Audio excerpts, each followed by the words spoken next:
So hello everyone, today I'm just going to narrate a story related to Jewish फॉकटेल्स।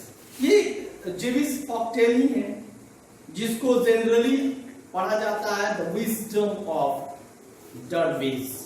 इसको जो word DERVISH है, इसको वो डरवेश भी बोलते हैं, डरविश भी बोलते हैं, डरविश, जिसका मतलब होता है फकीर, भिखारी। ठीक है, तो द विजडम ऑफ डरविश, इसके बारे में हम पढ़ेंगे, जो कि क्लास 6 का लेसन 4 है इंग्लिश लिटरेचर का। आइए इसके बारे में स्टडी करते हैं। तो लेकिन सबसे पहले मैं आपको एक चीज बताना चाहूंगा कि ये फॉक टेल्स होते क्या हैं। जैसे कि आपने अपने बिहार के भी फॉक टेल्स के बारे में सुना होगा, ठीक है, आपने क्लास में पढ़ा होगा, ठीक है, कि एक चिड़िया होती है, उसका एक कहीं से दाना चुग कर लाती है और उसको जो दाल है खूंटा में जाकर गिर जाता है।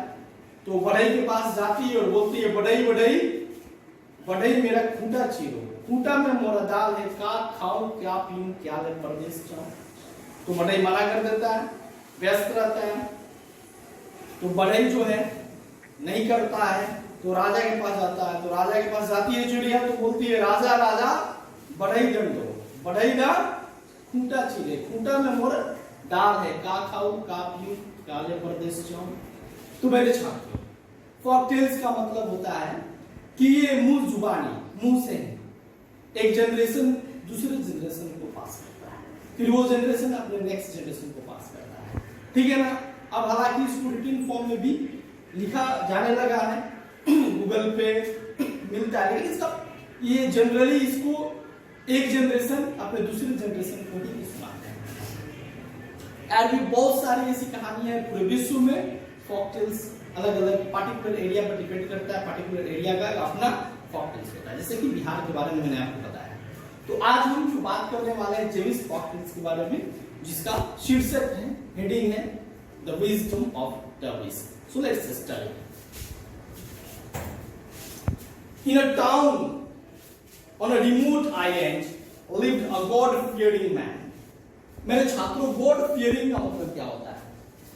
गॉड फियरिंग का मतलब होता है भगवान से डरने वाला, आप कह सकते हो, लेकिन वो जो भगवान में काफी विश्वास है। अरे अरे नहीं, ये मत काम करो, भगवान हमें शाप दे देंगे, भगवान हमें कुछ हमारा बुरा कर देंगे, ठीक है, उसे गॉड फियरिंग। थोड़ा भी दुख हो जाएगा, भगवान के मंदिर में पहुंच जाएगा, भगवान देखिए ना, ऐसा हो गया, ऐसा हो गया, वैसा हो गया है, और तो उसे बोलते हैं गॉड फियरिंग पीपल। भगवान में बिलीव करता है लेकिन डरता है, भगवान से प्रेम नहीं करता है, भगवान से डरने वाला। भगवान से देखिए दो प्रकार के लोग होते हैं, एक गॉड लविंग पीपल, एक जो ईश्वर को प्यार करते हैं, ठीक है, और दूसरे गॉड फियरिंग पीपल जो ईश्वर से डरते हैं, ठीक है। लेकिन हमें गॉड लिविंग पीपल होना चाहिए, गॉड फियरिंग पीपल नहीं। Okay students, so in a town on a remote island there lived a God-fearing man whose wife could not have children. तो टाउन, वो जो रिमोट आइलैंड पे एक व्यक्ति रहता था जो कि गॉड फियरिंग था, और अनफॉर्चुनेटली उसकी वाइफ के कोई बच्चे नहीं हो सके थे अभी तक। One day however she became pregnant, एक दिन वो गर्भवती हो जाती है, यानी मां बनने वाली बन जाती है। And her husband rejoicing in his heart at the glad tidings, said, "You will give birth to a son who will be the comfort of our souls and the delight of our hearts." तो ये सुनकर खुशी मनाने लगता है उसका पिता, उस बच्चे का होने वाला पिता, यानी उसका पति उस औरत का, और बोलता है कि तुम ऐसे पुत्र को जन्म दोगी जो हमारे दिल को खुशियों से भर देगा, ठीक है। Who will be the comfort of our souls, okay? I'll educate him and bring him up well. मैं उसे पढ़ाऊंगा, उसे इस कदर बनाऊंगा, एंड यानी उसे कुछ बढ़िया बनाऊंगा, आगे ले जाऊंगा मैं। He shall inherit my good name and increase my renown. यानी वो मेरे नाम को बढ़ाएगा, मेरे यश को बढ़ाएगा। Thus spoke the happy potential father. अब यहाँ पे पोटेंशियल फादर का मतलब है जो पिता होने वाला है वो काफी खुश था, यानी वैसा व्यक्ति टू बी फादर, उसे पोटेंशियल फादर आप बोल सकते हो, तो वो काफी खुश था। वो सोचता था कि उसे पुत्र की प्राप्ति होगी। यह सुनकर उसकी पत्नी उसको क्या करती है, रिप्लाई देती है। क्या कहती है, तो आगे देखिए क्या कहती है उसकी पत्नी, यू स्पीक फुलिश वर्ड्स, तुम ये बेवकूफी वाली बातें करते हो। For the future is unknown to you, जबकि तुम जानते नहीं हो कि फ्यूचर में क्या होगा क्या नहीं, फिर भी तुम ये सब सारी बकवास करते हो। How do you know that the child is going to go well? तुम कैसे जानते हो कि जो हमारा बच्चा होने वाला है वो कुछ अच्छा करेगा। That I shall give birth to a son or a daughter, या फिर वो एक पुत्र होगा या फिर पुत्री को मैं जन्म देने वाली हूँ। How do you know? तुम कैसे जानते हो? और ये भी तुम कैसे जानते हो कि वो चाइल्ड जो है गोइंग टू लिव लॉन्ग, काफी लंबे समय तक जीने वाला है। That is going to robust and healthy, वो काफी स्वस्थ और मजबूत होने वाला है। You should not have spoken such idle words and boast, ऐसे बेवकूफी वाली बातें नहीं करनी चाहिए, इसी बकवास बातें नहीं करनी चाहिए। तुम्हें ना ही तुम्हें नहीं कोई मतलब ऐसी बात कहनी चाहिए जो फ्यूचर में होने वाला है, क्योंकि तुम जानते ही नहीं हो। तुम्हें बोस्टिंग नहीं करना चाहिए। Okay okay, but leave everything to God, तुम्हें सब कुछ भगवान पे छोड़ देना चाहिए। हु कंट्रोल्स आवर डेस्टिनीज, जो हमारे डेस्टिनी को कंट्रोल करता है, हमारे किस्मत जिनके हाथ में है उस ईश्वर पे सब कुछ छोड़। तुम्हें ऐसी बातें नहीं करनी चाहिए, तुम्हें भविष्यवाणी नहीं करनी चाहिए कि मुझे पुत्र पैदा होगा, वो इस प्रकार से करेगा, वो करेगा, मैं उसके लिए ये करूंगा। Everything just leave to God, हर चीज भगवान के छोड़। ओके, अदरवाइज तुम्हारे साथ भी वैसा होगा जो कि एक डर्विस के साथ हुआ। तो उसका पति जो है पूछता है कि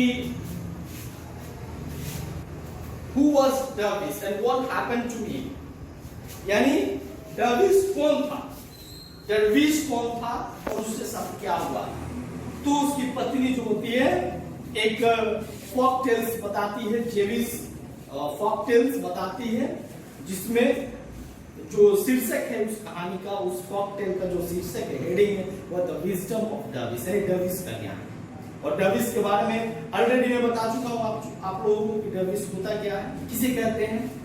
तो आगे चलते हैं। देयर वाज एक्चुअली, ये जो ओरिजिनल कंटेंट मैंने लिया है, ठीक है, हो सकता है आपकी बुक से मैच ना करे, लेकिन आप अपने बुक पे देखो, मैं बात करता हूं आपकी बुक की। There was once a dervish in the service of a king, एक राजा के सेवा में एक डर्विस था।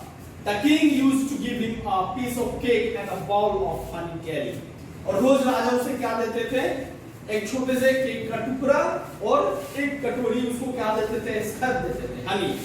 The dervish used to eat the cake and put the honey into a jar which always carried upon his head. और जो केक का पीस होता था वो खा जाता था वो डर्विश, लेकिन जो हनी होता था उसको एक जार में रख लेता था, जो हमेशा अपने सर पे रखता था, सर पे रख ले जाता था, ले आता था।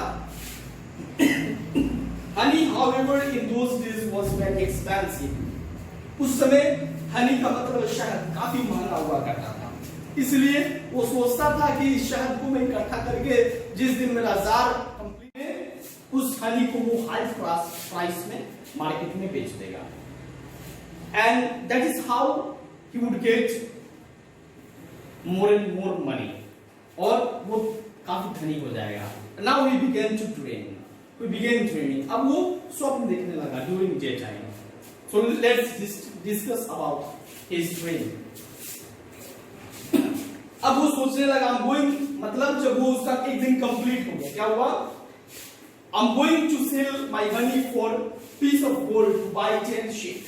ठीक है, उसका जार जब कंप्लीट हो गया तो उसने सोचा कि अब मैं जा रहा हूं इस हनी को बेचने के लिए, और मुझे बहुत सारे मुझे कुछ पीसेस ऑफ गोल्ड मिलेंगे, जिससे मैं क्या कर दूंगा, I'll buy 10 sheep, 10 sheep, 10 भेड़ों को खरीदूंगा मैं, and all of which is going to give birth to lambs, जिनके बच्चे होंगे, so going to have so that in the course of 1 year I'm going to have 20 sheep. और वही 10 से मुझे 10 के एक बच्चे होंगे तो एक साल में मेरे पास 20 sheep हो जाएंगे, 20 sheep हो जाएंगे. Therefore, sure their number will steadily increase, and in 4 years I shall then be the owner of 400 sheep. और फिर उसने कैलकुलेशन किया कि सबसे पहले पीस ऑफ गोल्ड से मैं 10 शिप को कर दूंगा, 10 शिप से एक साल में 20 शिप हो जाएंगे और ऐसे 4 इयर्स में हमारे पास 400 शिप हो जाएंगे. Okay, thereafter I shall then buy a cow and an ox and acquire a piece of land. फिर मैं उससे क्या कर दूंगा, एक गाय कर दूंगा, एक बैल कर दूंगा और piece of land लूंगा. ठीक है, my cow will give birth to calves, और काऊ के बछड़े होंगे. The ox will be useful to me in ploughing my land, और जो लैंड में कर दूंगा उसकी जुताई करने लगूंगा. While the cows will provide me with milk, और गाय से मुझे दूध मिलेगा. In 5 years time the number of my cattle will have increased. ठीक है, और धीरे धीरे क्या होगा, मेरे पास जो क्या होगा जी, मेरे पास जितने भी सारे वो होंगे कैटल होंगे, इससे मैं काफी ज्यादा धनी हो जाऊंगा, उनकी संख्या में बढ़ोतरी होगी. And I shall be the possessor of great wealth, और मैं बहुत ज्यादा मेरे पास वेल्थ हो जाएगा, उसका मैं मालिक बन जाऊंगा. I shall then build a magnificent house, और मैं काफी बढ़िया सा हाउस बनवाऊंगा. Acquire slabs and maid servants and marry a beautiful woman, और मैं एक काफी खूबसूरत लड़की से शादी करूंगा, और मेरे जो महल जैसा घर होगा उसमें बहुत सारे नौकर होंगे, नौकरानियां होंगी. और जिस लड़की से मैं शादी करूंगा she'll bear me a son, जो मुझे काफी शक्तिशाली और ब्यूटीफुल चाइल्ड प्रदान करेगी, मुझे देगी. ओके, अल्लाह की star will shine at the moment of his birth, जब वो जन्म लेगा मेरी जिंदगी में चांद तारे, मतलब लकी स्टार, मैं काफी भाग्यशाली हो जाऊंगा. Okay, and he will be happy and blessed, वो काफी खुश रहेगा. And bring honour to my name after my death, और जब मैं मर जाऊंगा तो मेरे नाम को रोशन करेगा. Should he however refuse to obey me, लेकिन अगर कैसे भी उसने मुझे इनकार करने से मना कर दिया मेरी बातों को, तो मैं उसे इसी स्टिक से पीटने लगूंगा जो स्टिक उसके पास था.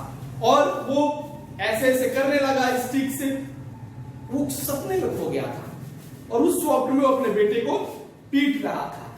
और तब तक जो उसका जार था, जार पे भी स्टिक लगातार लगे जा रहा था. अंततः हुआ क्या, एट लास्ट फाइनली वो अपने स्वप्न को भी खो दिया, और जो हनी का जार था उसको भी खो दिया. ठीक है, तब जाके उसके हस्बैंड को समझ में आया यह बात. ठीक है, तो उसकी वाइफ ने कहा कि किंग सोलोमन ने क्या कहा था. सोलोमन ने कहा था कि don't boast yourself for you don't know what will happen to you next. ठीक है, आप डींगे मत हाको, या फिर आप कोई चीज को प्लान मत करो कि जिसके बारे में तुम जानते नहीं हो उसके बारे में बोलो मत. जैसे कि जो डबिस था, वो एक मात्र छोटा सा जार था उसके पास हनी का, उसको मात्र बेचने से वो काफी रईस, काफी बड़ा, फिर एक पुत्र की प्राप्ति, न जाने क्या क्या उसने मुंगेरी लाल का स्वप्न, इसी को बोलते हैं, स्वप्न देखने लगा. ठीक उसी प्रकार उसकी वाइफ कहती है कि मैं जो बेबी को बर्थ देने वाली हूँ वो लड़का होगा कि लड़की होगा, क्या करेगा क्या नहीं करेगा, इसके बारे में मत सोचो, सब कुछ छोड़ो ईश्वर पे. Thank you very much.